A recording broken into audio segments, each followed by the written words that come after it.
Hello, hello, hello. Welcome to the Aware Show's Money and Manifestation Summit.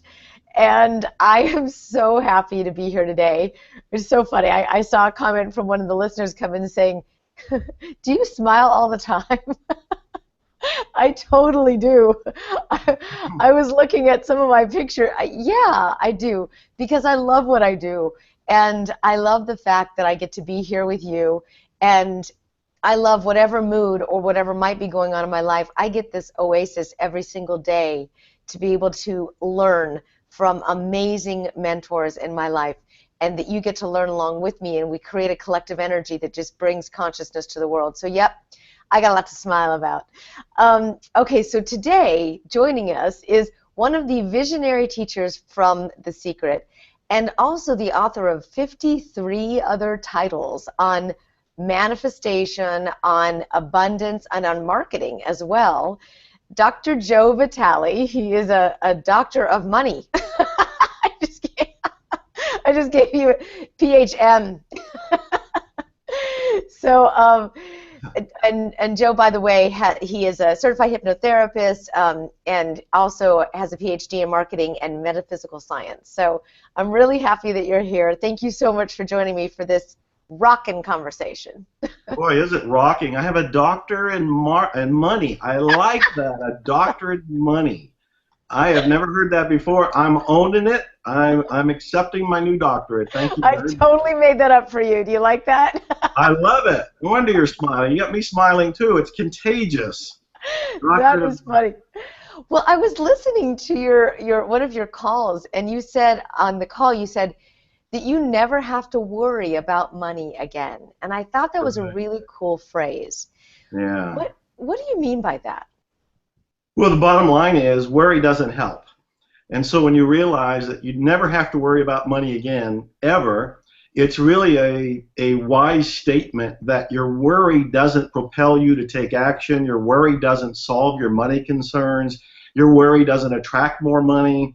From a law of attraction standpoint, worry actually repels the very thing that you would like to have in your life. It's the wrong energy. So the bottom line is you never have to worry about money. You can if you want to. If you would like to worry about money, you are welcome to do so. But we've already tried that. It doesn't work. It doesn't serve us. It's not fun. Doesn't feel good. Lowers the energy. So you don't have to worry about money. All that stuff. So then what do you do instead when you think about money, or do you? Do you think about money? Well, yeah, I do think about money. I appreciate money. And this is an interesting thing. I had this insight fairly recently that money doesn't have beliefs about you. You have beliefs about money. True. Money is very neutral. Neutral. And so what I've learned to do is appreciate money. There was this teacher, Arnold Patton, and he had this great line. He said, "The sole purpose of money is to express appreciation." And when I first heard that, I thought, oh, surely there's an exception to that. But I couldn't think of one. The sole purpose of money is to express appreciation. It's a mindset flip. For most of us, we struggle with money, and we have a love-hate relationship with money, including worrying about money. But what's far better is to actually appreciate money, not necessarily love money, but be grateful for money and use money, and it's a tool to help you achieve your dreams. So appreciate. Now, do you have a list of things that you do with your money, or that you would do with your money, and then does that just come in naturally to help you be able to afford those things? Interesting question. Well, the guy you're asking is the guy with the doctorate in money, right? And my answer is I am totally inspiration driven. I am totally inspiration driven. I am not following the ebb and flow of the economy. I'm not paying attention to what the latest financial experts are saying. I don't have a list. I don't have anything calculated. What I've learned to do is trust my inner guidance system, because I've made peace with money, and this is an important distinction. I've made peace with money. Money knows it can come to me, that I'm actually going to respect it, I'm actually going to appreciate it, and I'm actually going to circulate it. I'm not going to hoard it. I'm actually going to put it in the right direction for me. So what I do is pay attention to my inner guidance. And when it says invest in something or buy something or give something or share something, I just salute and say, okay, do it. And that is what works for me. I'm in the flow that way. So you make peace with money. I love that. It also gives you the ability to do more programs and to teach more workshops, and those things cost money. So to put those things on and to contribute the information and build information products and all that you do, it costs money to run back ends like that. Well, it absolutely does. Here's what I mean about making peace with money, though, because most people aren't at peace with money, and that's why they don't have more than what they want. This whole conversation is about money and manifestation. Yeah. Most people reach a level of an invisible barrier to having wealth in their lives, and they don't realize that that invisible barrier is being created by themselves. The truth of the matter is there is no government agency, there is no watchdog group preventing you from making more money. There's no ceiling.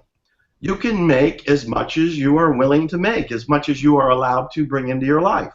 The government and so forth may want their piece of the pie, but they're not saying you can't make more money. Right. So what is stopping us? It's us individually with our beliefs about money. That's what's stopping us from having money. When we go deeper there, we find out that we have some very bad attitudes toward money. I can say one sentence here, and I won't even finish it because everybody's going to finish it on their own.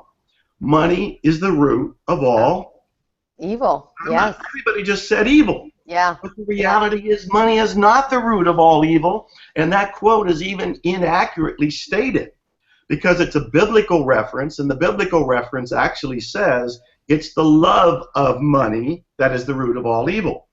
The wealthy people I know, including myself, aren't in love with money. They appreciate money. They use money. They leverage money.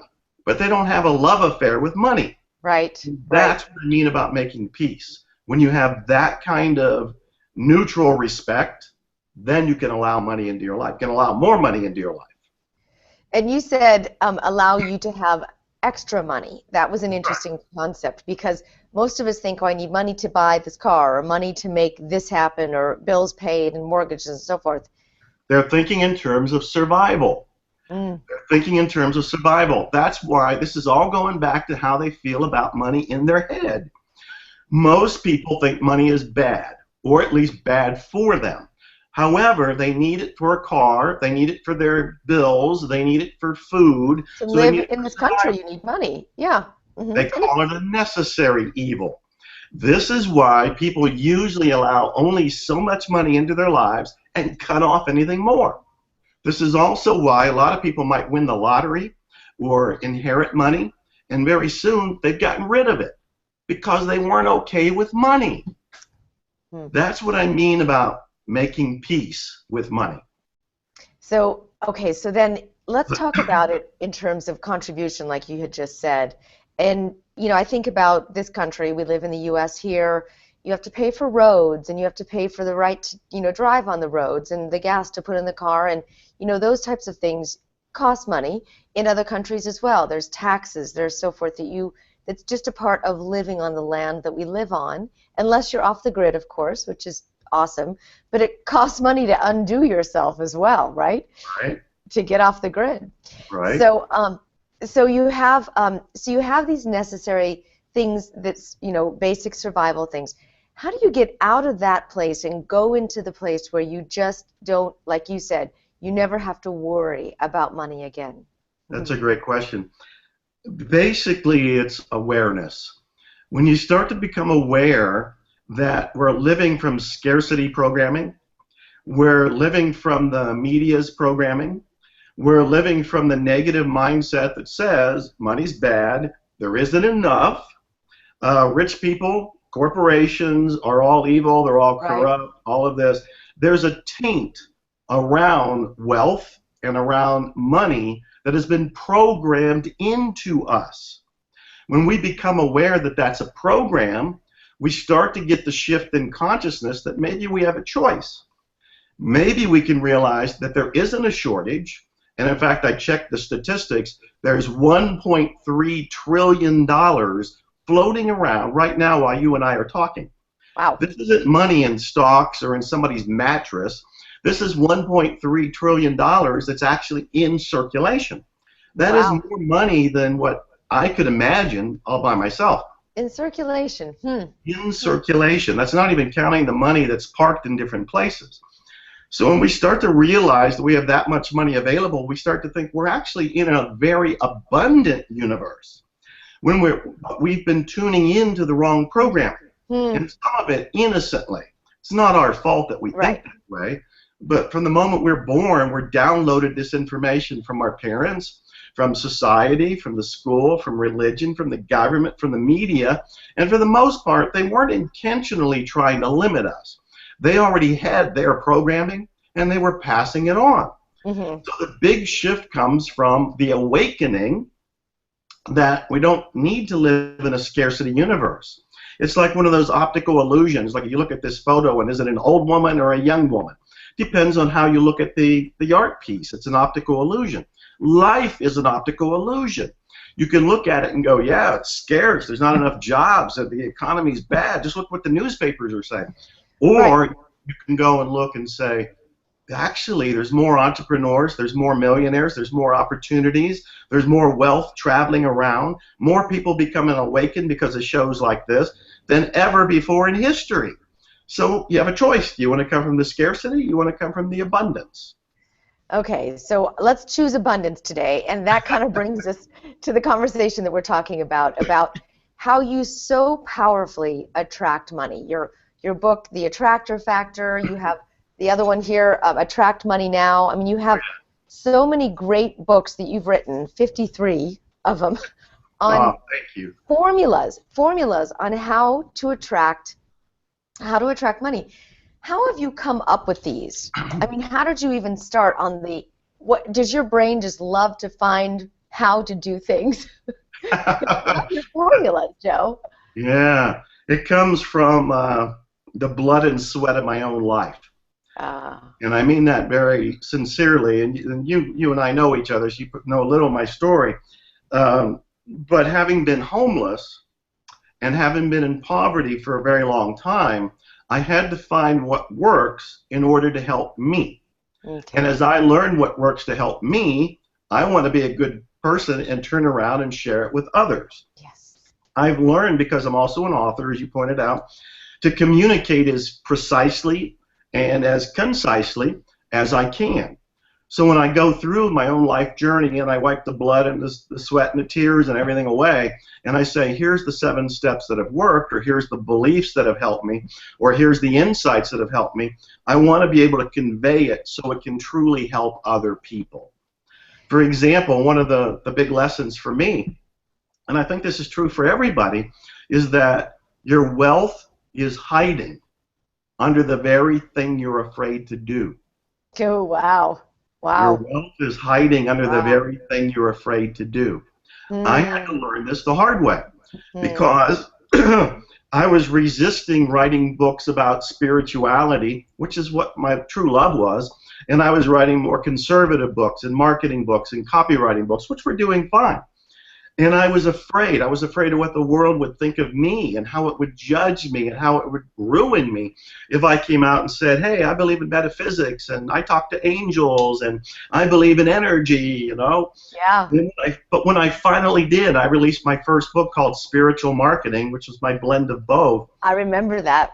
That book, it got me in the New York Times. It became one of my first bestsellers.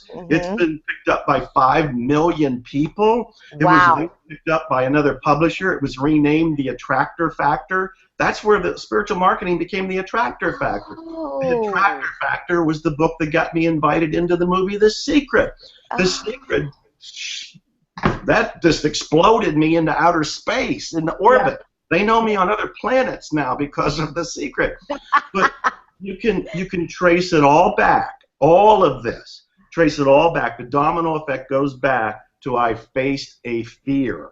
Wow. Wow. Your wealth is hiding, is often hiding under the very thing you're afraid to do. Not you personally, but for virtually everybody. There's something they want to do, but they're afraid to step out and do it. Well, I love what, and I don't know when you did this in your career, but I noticed in this, okay, so I'm going to draw people to the website, which is theawareshow.com/Vitale, Vitale, vital with E. And you did, let me see if I could scroll down a little faster here. I want to draw people's attention to, it says bonus number 6, How to Manifest Your Desires by Neville Goddard. Now, Oh, you took Neville's very complicated, beautiful book, and you did your own coursework on this book, and you extrapolated the lessons, and I found it hard to read, the original, but you did such a beautiful job of that. When oh, did you do that in your life? Tell me about what you were doing. I don't even remember. That was so long ago. Yeah. Neville is one of the guides who I never met, but deeply influenced my life. His claim to fame is telling people that they needed to feel the end result of what they wanted. So many of us are told to visualize it, which is great. I know in my experience in hypnosis and everything that visualization is powerful. Imagery is powerful. Yes. Whenever you can visualize being wealthy, imagine being wealthy, that is all going to be in your good interest. However, Neville said, feel that you're already wealthy right now. Instead of waiting for the checks to come in or the big deal to come in or the sales quota to be met or the lottery, whatever it is, you imagine that it already happened this morning. It happened this morning and you're wealthy now. What does that feel like?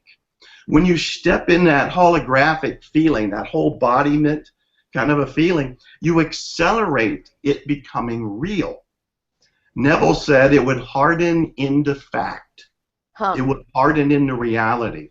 So I remember I was still struggling when I read his material, but it blasted me through my own blocks, because in order for you to visualize the end result of what you want, you have to step out of all of your doubts.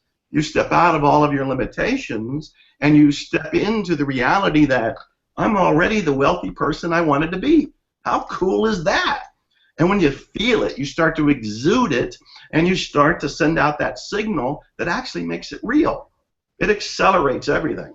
Was it a big period of your life where you really just studied Neville and really dove into those practices and made them real? Was that an important, significant time in your life? You know what's interesting, Lisa, is that it's still a big time of my life. Just the other day, I found 2 phonograph records that Neville recorded in the 1950s. Wow. You know, the old albums, the vinyl things that the young people don't know anything about. They're round, there's a hole Right, in I the think it's wall. a frisbee. Yeah, they don't know what it is. Neville recorded a couple of those. I just found them the other day. Really? 1955 and 1960. And I'm as excited as a little kid who found a new Christmas present. Totally. You know, I'm still learning. I'm still practicing.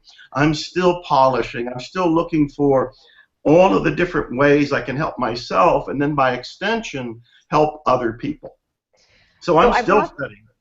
Yeah, I brought that up for a reason, because it's in the work there. You said something. First of all, that's bonus number 6 on this page here, which is like all by itself, it's a major. Huge. All by itself is huge. Each one of the items on this offer, if you go to the website, which is theawareshow.com/Vitale, Vitale, there's 6 bonuses on here, which could really essentially be the main items of this offer. However, the main items are even bigger than the bonus. It's a huge, huge thing. We'll talk about that in a little bit.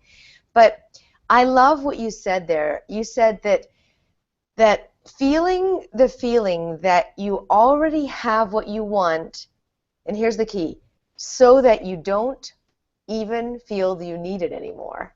That's exactly right. So interesting. You bypass the doubt and you bypass the self-sabotage, because so many of us say, oh, it's not possible, and we bring up all the negative beliefs or the limiting beliefs. And again, I tell people they're beliefs. You can question them. They're not reality. They are assessment of reality. But Neville really urged us to go to the end result. And he said, in your mind, play it out. So if you did get the contract somebody was waiting for, they got the phone call, they would imagine that the phone rang, they picked it up, they answered it, and they found out they are wealthy now because they got that call. What would they do next? Neville said, play it out so that it's not only real, it feels like you're actually living out the scenario of that reality. So you're anchoring it. You're anchoring it within yourself as if it's already real. And we know from neuroplasticity, your subconscious mind doesn't even know the difference. So Neville, before he even knew about neuroscience, was talking about how to program your mind in ways that we now know today actually work very powerfully. Fascinating. Fascinating.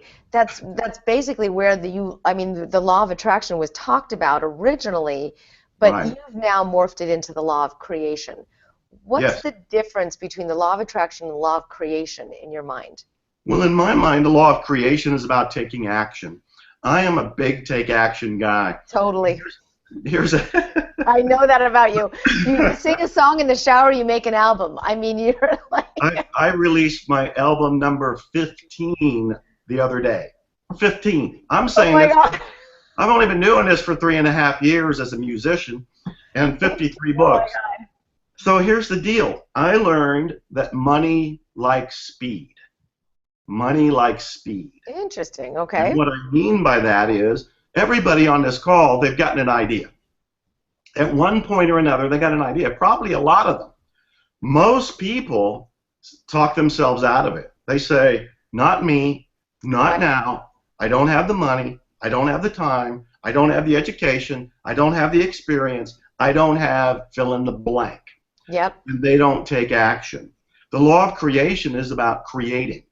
When I get an idea, it is not unusual for me to drop almost everything and start on bringing that idea into life, or if I'm already occupied, to make I'll write it down. I'll make a note so that I anchor the idea, and then as soon as possible, move over to it to bring it into life. That's the law of creation. Most people working with the law of attraction are doing it on a very head-oriented level. They're thinking about it. They're affirming. They're visualizing. They're doing a whole lot of the right things, but they're forgetting that I think it's Jack Canfield that points out the word attraction has the word action in it. The law of creation is all about taking action and co-creating the money and the manifestation you want. Well, I mean, here's an example, and I'm going to use my own life, and then I'm going to go to listeners' examples here. But my husband is in a multi-level marketing, network marketing company, and he's been, and I have so much empathy for multi-level and network marketers, because those that make it they really seem like they just have the magic sauce. But he hasn't been able to bridge that gap to, it's the health product, the isogenics.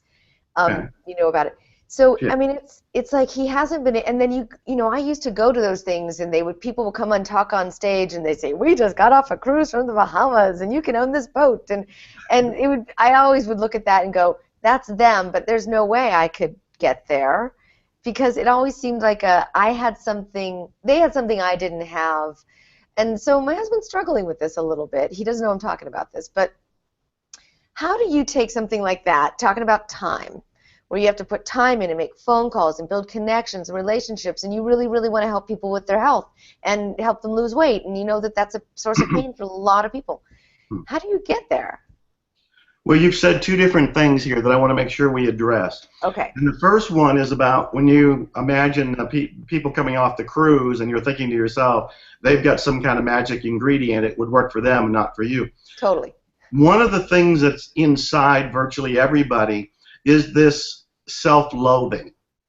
It's the idea that they're not good enough. There's a basic, and it's a belief, it's not real at all, it's a belief they learned over time that said, I'm not good enough the way I am, so riches may be attracted by somebody else who Nevilleizes or watches this show or reads Joe Vitale's books, but it's not going to work for me.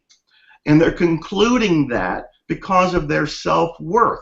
Ah, I have found that's one of the other beliefs. The big one is about money being evil. When you realize money is just a neutral tool, it's not evil at all. You can achieve your dreams. You can bring heaven on earth with money. You start to realize, hey, money's a good thing to have around. I want to yeah. welcome it.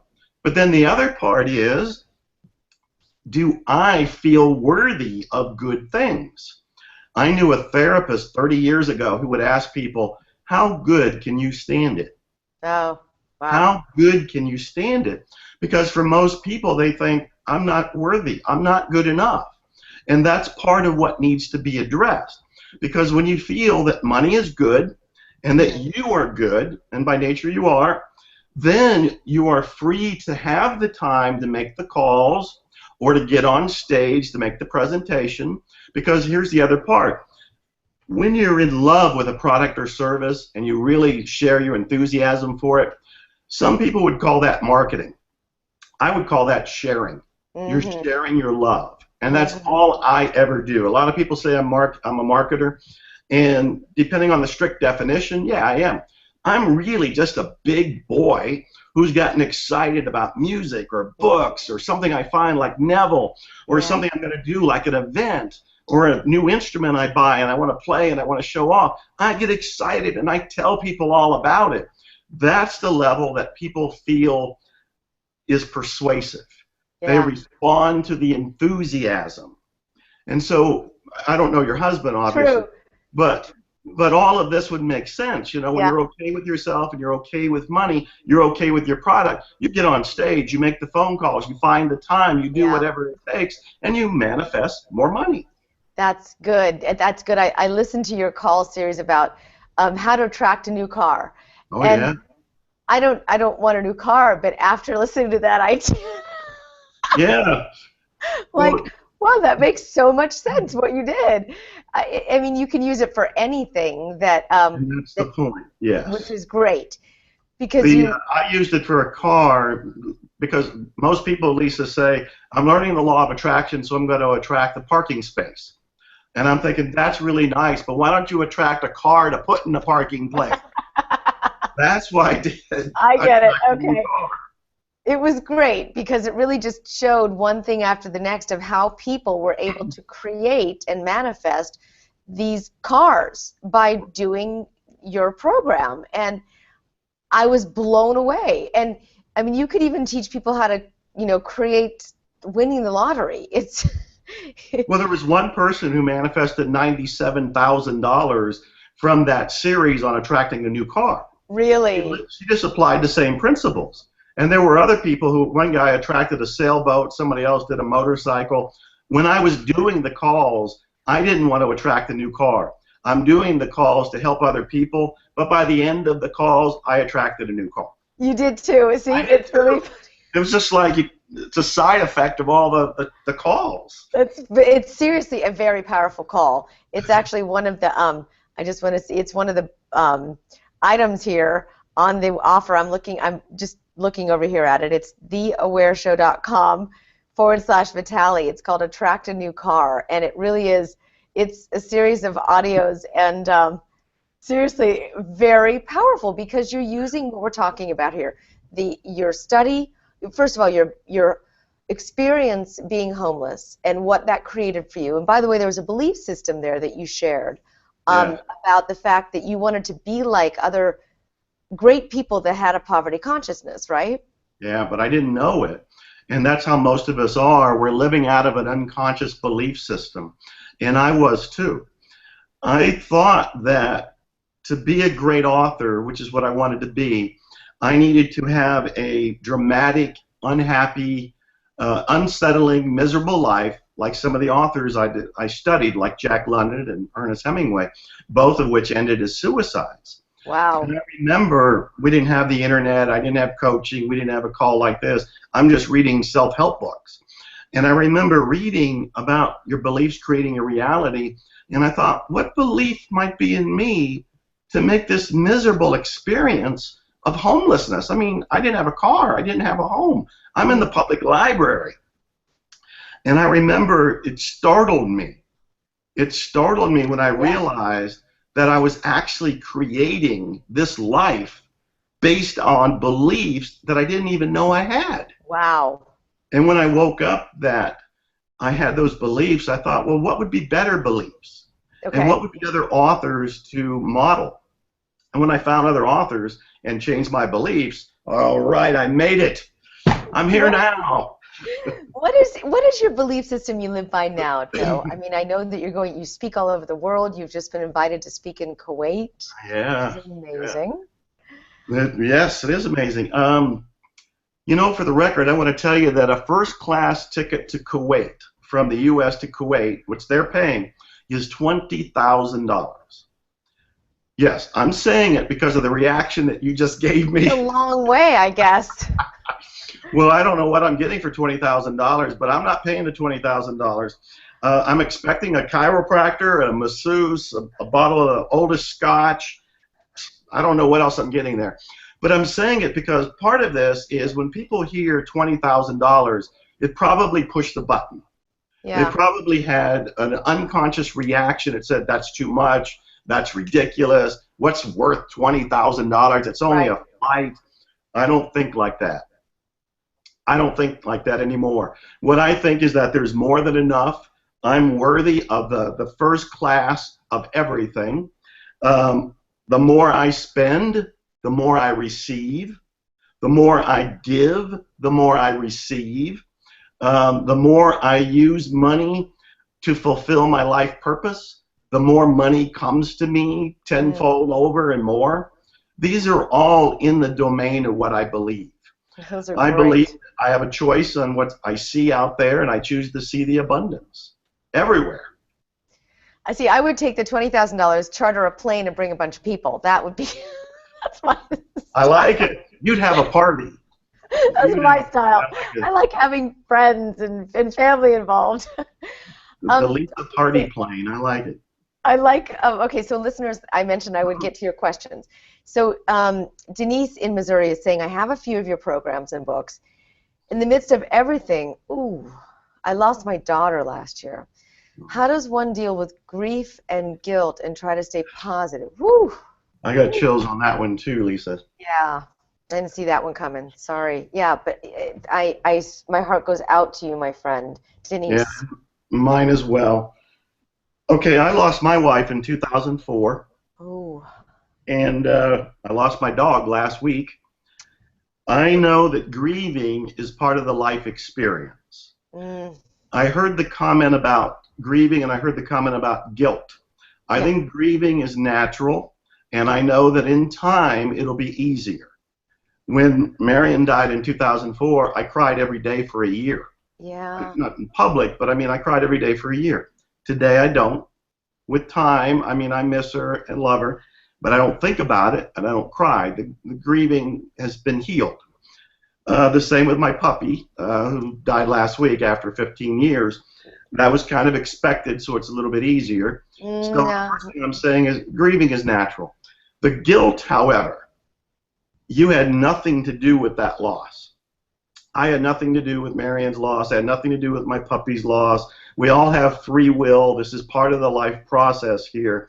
That's a thing we want to be careful about because very often we beat ourselves up thinking we could have done something, we should have done something, even when it may not have been remotely possible at all. Our mind is trying to find some way to make punishment out of this. And we Mm. have to guard against that. We got to love ourselves, love the person that has passed, and make sure we take care and time for our own healing.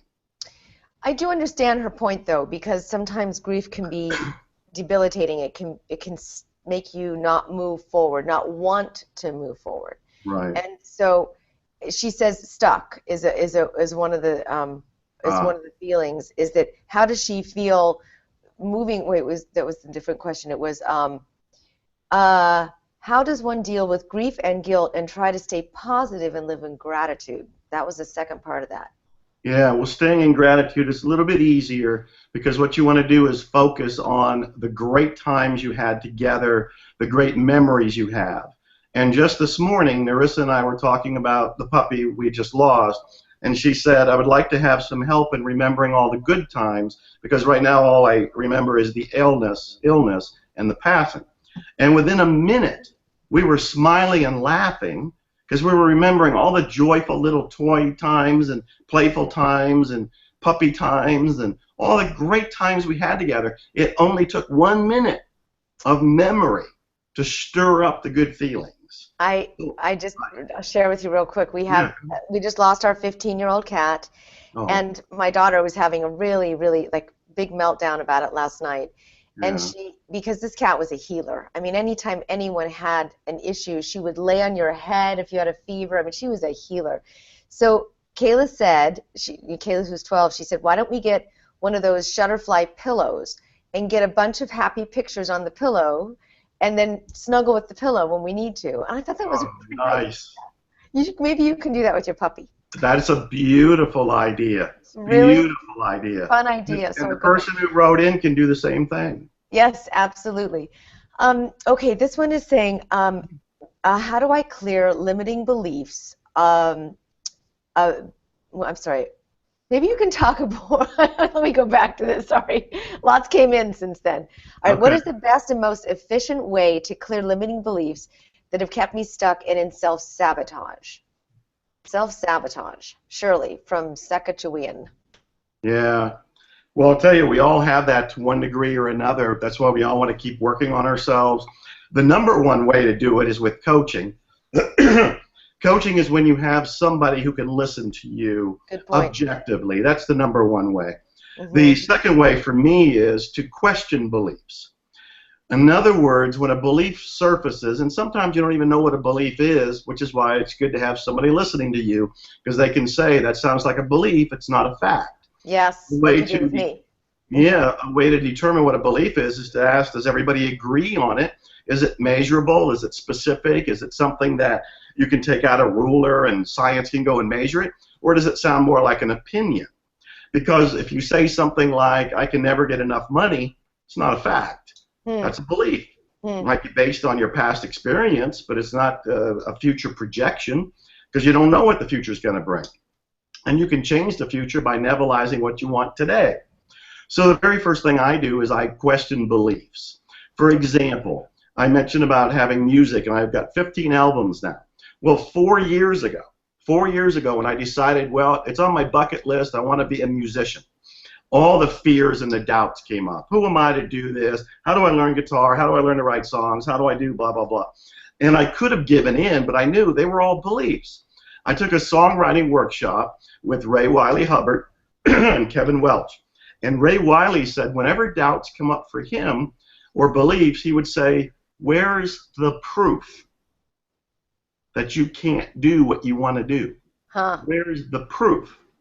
And I never forgot that because I could sit there and say, well, I haven't written a song. Where's the proof I can't write a song? Great point. Where's the proof?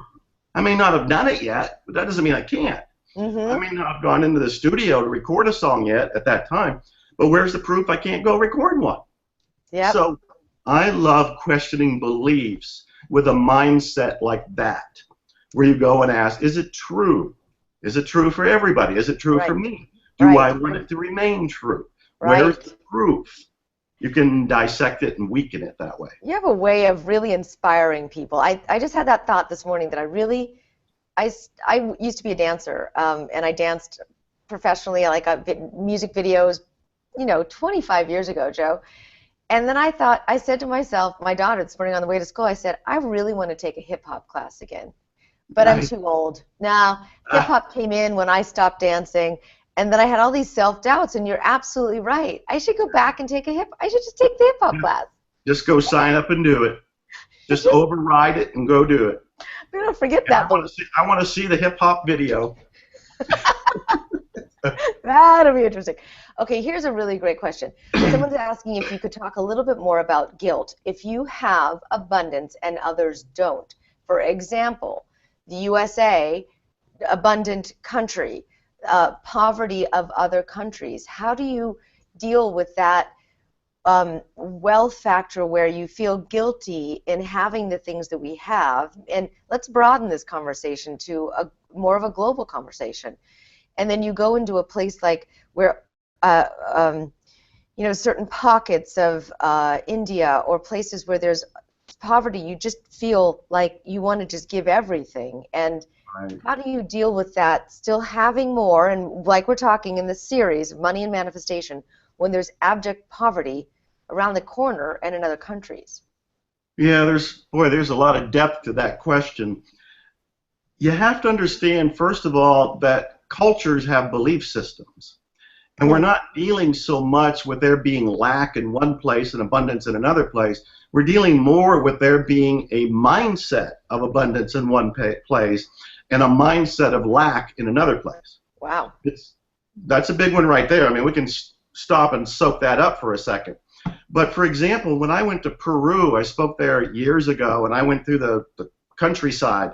I saw some pretty desperate, low economic, unbelievable living situations.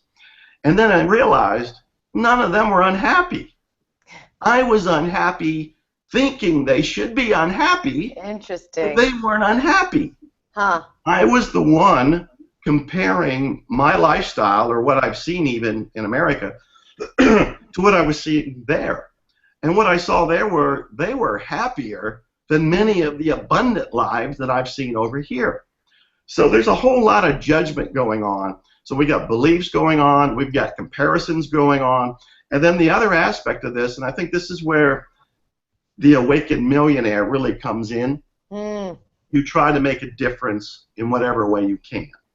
For example, a lot of the stuff I do is absolutely free.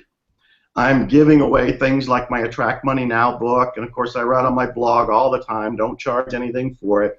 I give free talks, I've got my podcast, and I can go on, but I don't want to make it a commercial for the free stuff. I want to point out that a lot of people choose something and focus on it.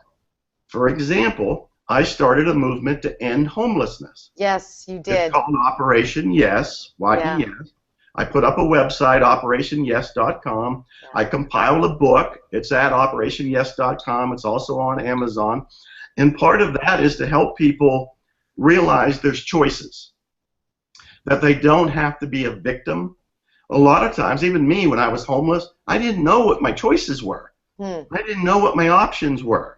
I didn't know there was a phone number I could call and I could get immediate help. There's things like that that I Wow. broadcast. I put in my book. I put in my the Operation Yes book and the Operation Yes site. So I find that a lot of well-adjusted, wealthy people turn around and try to make a difference. Can't cure everything and everybody, but they can handle small pockets. So that's a small answer to a big question. There is a lot there. Yes, you can travel to these other countries. You can stay in these other countries and really make a difference on the ground. If you want to do that, you can contribute. You can start foundations. You can contribute Yes. to others. There's so much. I definitely want to make sure that people understand. And I just wanted to check the price point on this. Yeah, you are giving a lot away. This entire offer is $97. This is hours and hours and hours of information that people, if you listen to this whole offer, you will shift your belief systems. First of all, you'll start to find them and pluck them out of Right. where those hidden belief systems are around money that I have, like it's for them, not me, or you have to have the magic sauce to be on, the top of the MLM world. This is where you find those out. So again, the website is theawareshow.com/Vitale. But the offer here, I just want to go through for a minute, is huge. The Awaken Millionaire Secrets is an entire, it's a whole event, basically, that you've got here. And that in itself is just gigantic. Then there's the home study course. Tell me a little bit about the Attract Money Now home study course. Yeah, the Attract Money Now home study course is based on a live event that I put on, and people paid really good money and traveled, paid their room and board, their travel, and all that to get there. Not only do we uncover the beliefs that are limiting people from having more money, but I had guest speakers there that tore down the walls of limitations. I had Bill Phillips is the Body for Life legend who's deeply influenced me in my life. He came and spoke, and this is another example of a very wealthy person doing something good. He didn't want any money. He didn't charge. Wow. I offered to pay him, and I would have paid him anything because he's a hero in my life. He said, no, he says, if people get something out of the event, have them make a contribution to the Make-A-Wish Foundation. Nice. Anything. So that's an example of somebody making a difference. And then Dee Wallace is an actress. She played the mother in E.T., where most people would know her. She fried me with her presentation. Ah, She nice. fried me. I have not forgotten it yet. She had that theatrical way of expressing herself, you know, where she's totally uninhibited and so dramatic.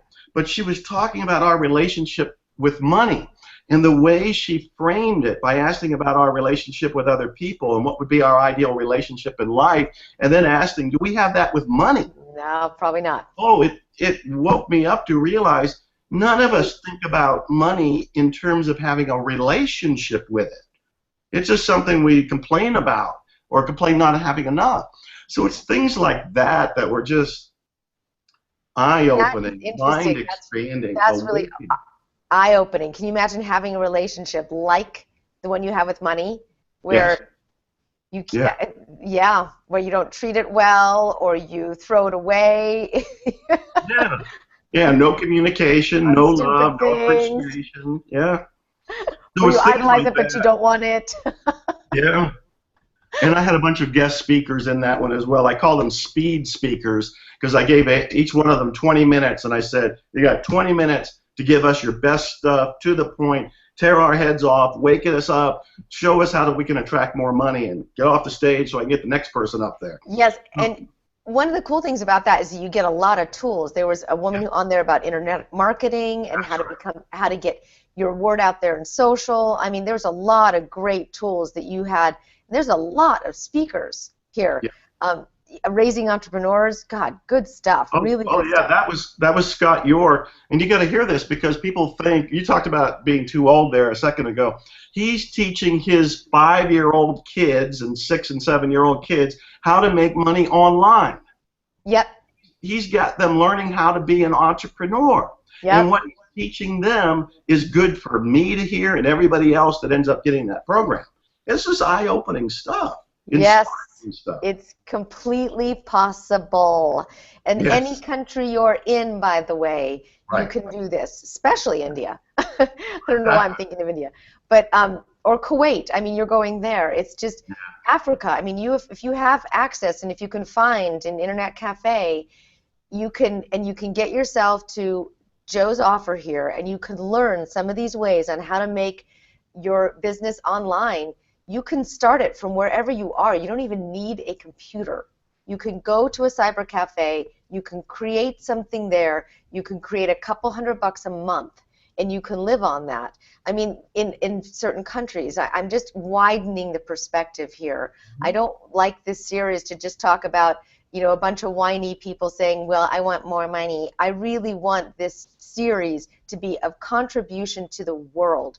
We have over 45% of our audience is international, Joe, and that's why I really want to pull in this concept of you can do this from wherever you are, and it does start with the mindset and the belief systems. And a lot of what Joe focuses on in this offer is mindset and belief systems from no matter where you are, whatever walk of life you are coming from.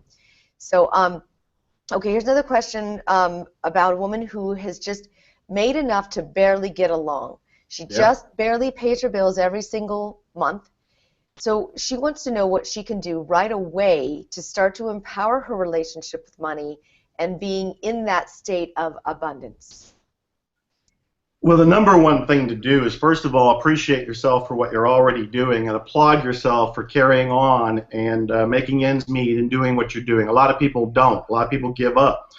And you're hanging in there. You're doing the right thing, and you're on calls like this, so you're learning even more. A big thing that I learned, and it was truly a big thing, is that money likes to come to me in a lot of different ways.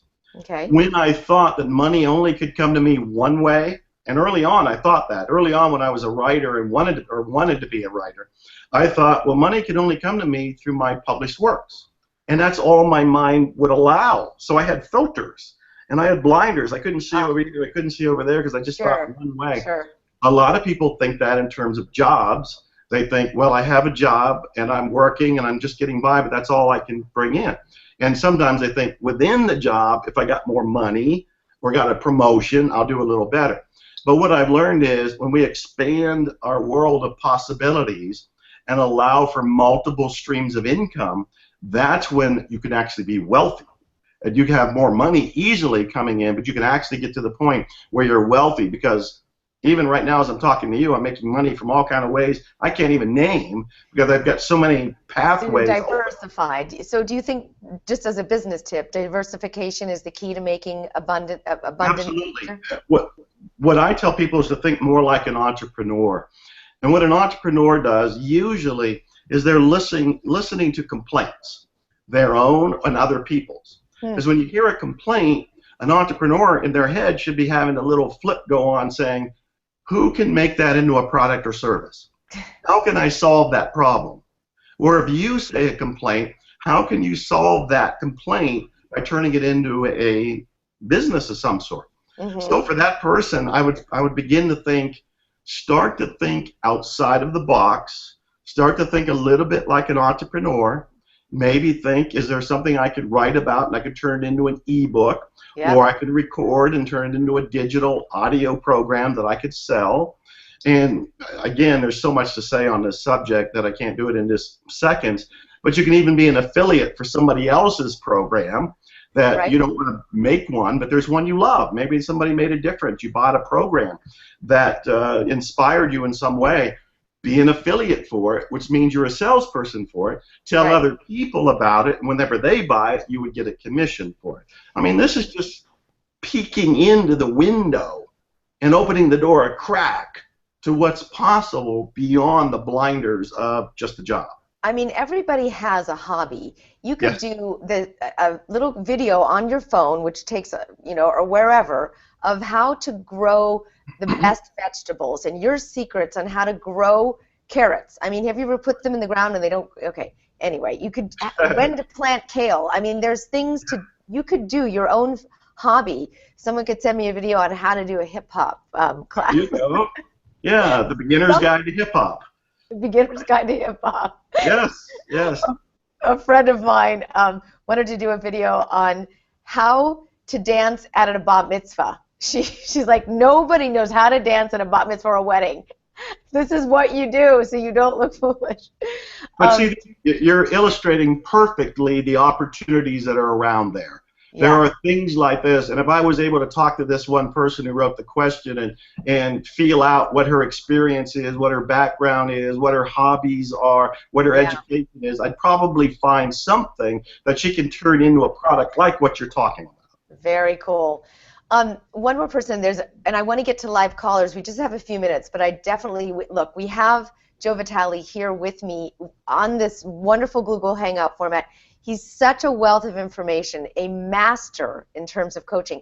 If you have a question, I have time to take a couple of questions. Press *2 to raise your hand, and I will take a few of your questions. You can get a little coaching from Joe, see how it works, and then go to the offer and get the hours, the days worth of material, and you can change your mindset just by the example that Joe and all of these other speakers give.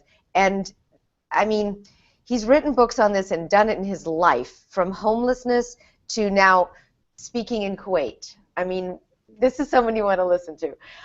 So there's a question coming in here from the Czech Republic. How healing family money? Oh, she's asking about generational beliefs. So where there's a family money from my women line. So yeah, so she's saying generationally belief systems around money and women is that you can't make any. Got it. So how would she change this generational belief system, Joe? Yeah. Well, the very first thing is to realize it's a belief. When we say it's a generational belief, it sounds like we're adding some power to it. It just means that it's been out there a little longer. It doesn't mean that it's any bigger, it's any stronger, it's any more powerful. Cool. It's still a belief. And then what was the next word? System? Did you say system there? Generational belief? Generational beliefs, basically. Beliefs. Okay. My women line. Yeah, I don't. Okay, I don't know what my women line is. It sounds maybe a lineage, something like that. But I understand what her point is. Yeah. Right. Okay, going to people who are asking questions. There's a caller from Fort Lauderdale, Florida. Do you have a question for Dr. Joe Vitale? And hi. I believe it's, I'm going to call on you by where your phone is registered in. So Fort Lauderdale, Florida. And I believe the name is Ami. Oh, sorry, Solomon. I heard her for a second there. Is she there? You can speak up. It's okay. It's you that I'm talking to. No. Okay. It's okay. It's fine. We have lots and lots of questions to come from here. There's someone else who said that this is a woman who has been doing your programs, has worked, and just at the point, right when she gets to that point of making what she wants in her life, she winds up, this is another sabotage question again, Right. and she wants to find a solution to sabotage. That's a great question. She's from Vienna. A solution to sabotage. Yeah, when people say they do my programs, there's no way for me to know what program they're actually doing. Right. So I don't know what they've read or what they've discovered there. But this goes back to loving yourself and appreciating money, because either one of those could flip the switch, meaning that if people are doing pretty well and they're bringing in so much money that all of a sudden they stop it or they lose it, they probably have some beliefs about money. Mm-hmm. And what I would ask at that point is, what do you imagine the beliefs are? Because a lot of people will say, I don't have any idea what my beliefs are. And I'll say, well, just play with the idea. If you took a wild guess, because usually when the wild guess is going to be either the beliefs or really close to the beliefs, because the only thing coming up from the unconscious mind because of the question are the things related to the question. So it could be things like they still think money's bad, they still think it's going to corrupt. For example, I thought for a while when I was making money on the internet 20-some years ago, and more money was coming in, I realized that I was bumping up against the ceiling, and I realized that there shouldn't have been one. There isn't anybody telling me not to make more money. So why was I not making any more money? And I thought about it and thought, what might I believe here? And the belief that came to mind is I didn't want to make more money than my parents. And then I had to explore it because I thought, do I believe that? And yeah, I did believe it. I didn't want to make more money than my father, who worked very hard his entire life. And here I was doing fairly good money, not working like he did, not doing labor. And I remember thinking to myself, would he be upset? And I thought immediately, no. Yeah. He'd be proud. He'd want me to be abundant. He'd want me to do great. He loved me, gave me life. He wants me to do as fantastically as I can humanly possibly do. Yeah. Instantly, the ceiling was gone. Yeah. The ceiling was invisible. The ceiling was a belief. Yeah. And it's the same with that person. It's either a belief about themselves or a belief about money. And the same process is there. What might you believe about yourself? Yeah. Some people think that, well, if I make a whole lot of money, when I manifest a lot of money, I'll blow it. I'll waste it. I'll self-destruct. I'll get into booze or gamble or something like that. They need to explore it. Do you believe that's true? Very often, no. It was just a belief that was there. This one particular one, we'll do one more, Joe, because I know you got to go, but this one particular woman, she finally managed to save money, and then her husband got in a big accident, and she wound up having to spend her savings on his health. Is that a sabotage? Is that a belief system? What is that? Wow, what a tricky question. You know, we co-create everything in life. That's a relationship. They both had something to do with that. Wow. I am not, please, the thing that we don't want to do is get anybody blaming anybody. Right. I don't want her to blame herself or another person. Life is about awakening. You know this because of the aware work that you do. Yes. What we're doing is awakening to the beliefs that are operating in us. It doesn't mean we're bad. It doesn't mean we were programmed inefficiently. It means that we've been unconscious. That's all. And what we want to do is wake up. I often say, if you're going to the grocery store and you bump into somebody, you just turn and say, I'm sorry. You don't say, I need to be whipped for it. You don't say, I'm guilty for it. You just say, I was unconscious and I didn't see you there. Yeah. That's the mentality to bring to the beliefs when we surface them, is that I love them, I love myself, and it's time to change them. that would maybe point her in the right direction of a, looking at regression or karma or something like that. Yeah, good point. Well, it's all relationship, isn't it? Everything that we do is Yes. Oh, relationship, yes. Absolutely. especially relationship with money. So I'm encouraging my listeners to look at these belief systems, and we could go through several calls here, or you could go onto the offer there and you could get the several hours of uncovering these types of belief systems around money. And that's just one part of the package. The other part is learning tools and techniques on how to create more money in your life and really just take the lid off of it. So that combination of exposing and getting rid of the belief systems and then adding more to your life is going to give you the formula for success. And as Dr. Joe Vitale says, it's the attractor factor. That's what it is that attracts money. It's a wonderful formula. Identify the belief, get rid of the belief, and blow the lid off it. I like it. Again, the website is theawareshow.com/Vitale, Vitale. We have so many comments and questions here. If you can, just go ahead. There's bonuses in this offer that you can experience there as well. That whole quoting Neville and breaking Neville down is huge. If anyone's a fan of Neville, that's the original law of attraction information right there. And it's really amazing that you even did that. I understand why you are, so good at what you do, because you really broke all that down for everyone. So thank you. Oh, thank you. Thank Very you. much. I'm going to print that one out, and I'm going to put that one in my purse. All right. Thank you so much, Joe. You are wonderful. It's great seeing you. It's great seeing you. Thank you for my new doctorate, by the way. I am going to be bragging about it. I'm going to get new business cards. Doctorate in money per Lisa. Exactly. You are, well, you worked for it. I really appreciate you having me on your show. You're doing great things, and I'm honored to be part of it. So Godspeed to you and all your listeners. Thank you so much. Thank you so much. You have such a beautiful heart. Take care, Joe. See you soon, okay? All right. And I want to just talk to my listeners one last time and tell you to go to the website, which is theawareshow.com/Vitale, Vitale. And you could see Joe's heart come through what he does. He's been there in the trenches. He's made decisions that got him there, and then he recognized those belief systems and then consciously chose a way out by studying and learning and interviewing other people and finding mentors, and then he walks his talk, and he's got such a beautiful heart about it all, you can tell. So go to the website. It honestly, $97 for all of those courses and all of that material that people did pay to go see is a very generous offer of his.